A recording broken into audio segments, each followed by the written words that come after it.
I'm at the Sullenberger Aviation Museum here at the Charlotte Douglas International Airport. I've just come out of the main building and beginning to look through the museum's outside displays. Starting with this T-28 Trojan. The Trojan was designed in the late 1940s as a primary trainer. Thousands of Air Force cadets flew the T-28 while training in the 1950s. Then, in the 1960s, the Air Force began to phase out the T-28. The U.S. Navy and Marines continued training cadets in the T-28 for another 20 years. The aircraft was also found to be very useful in ground attack roles, dropping bombs and strafing ground positions during the Vietnam conflict. However, by the mid-1980s, its life in the military was coming to an end. Many T-28s were sold to the public as surplus. Today, they are a common sight at many air shows. While I'm not a tank expert, this appears to be a Sheridan M551 tank, or more correctly, an AAV, short for Airborne Assault Vehicle. At 15 tons, it was light enough to be airdropped into the field. This beast is a CH-3E, the U.S. Air Force's version of the Sikorsky S-61 helicopter. The Air Force called it the Jolly Green Giant. You Navy guys would know it as a Sea King. Sikorsky built numerous models and versions of this helicopter, which served a wide variety of missions.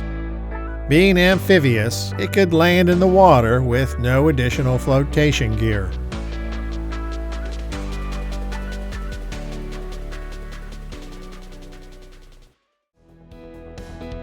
Next is the Sikorsky CH-34 helicopter.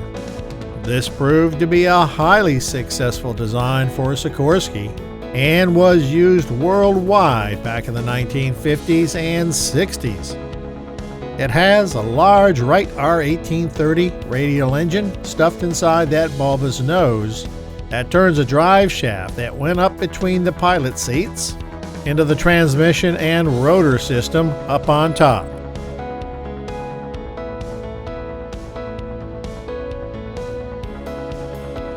This is a nice-looking DC-7 B model, painted in its original 1950s Eastern Airlines livery. The airline took delivery when it was brand new in 1958. Under the cowling is a Wright R-3350 radial engine, producing a max of 3,250 horsepower. And this aircraft has four, which pulled it along at around 350 miles an hour.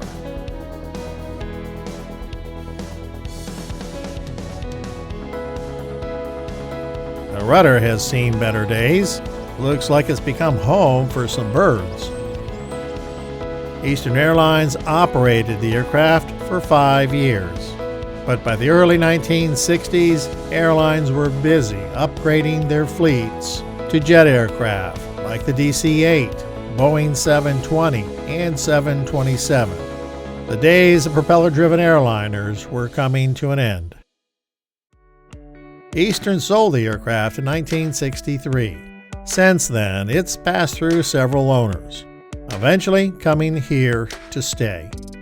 Even after all these years, this remains a very impressive aircraft. Here's a Grumman G2, also known as a Gulfstream G2. Developed in the mid-1960s, this became a popular business jet. This particular aircraft began life as a prototype and was used extensively to test and refine the aircraft's design.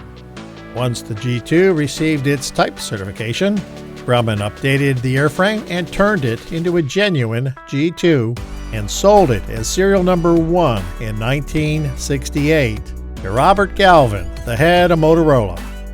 Galvin owned the aircraft for the next 44 years. It was donated to the museum in 2013, not long after Galvin died.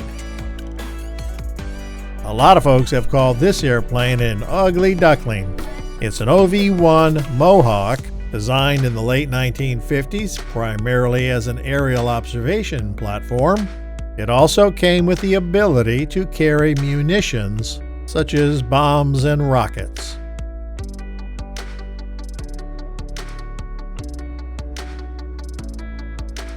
This has what looks like napalm canisters hanging from the wing pylons, but I'm pretty sure those are actually 300-gallon fuel tanks. Hiding in the back there is a C-130 Hercules, likely a retired North Carolina National Guard aircraft. Oops, the sign designates this as an EC-130. The E tells me this has something to do with electronics. Apparently, this aircraft was originally delivered to the U.S. Air Force in 1962 as a straight C-130.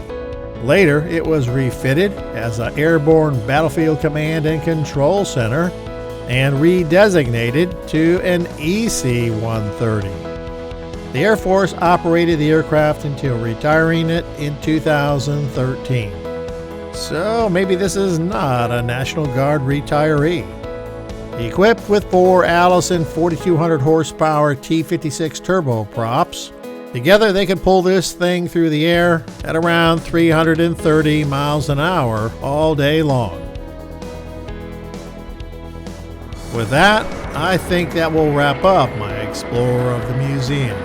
There is plenty more that I did not get a chance to see, which will need to wait for my next visit. I hope you enjoyed tagging along today, and that maybe you even learned something. Until the next time, remember, life is a journey. Enjoy the ride, and thanks for watching.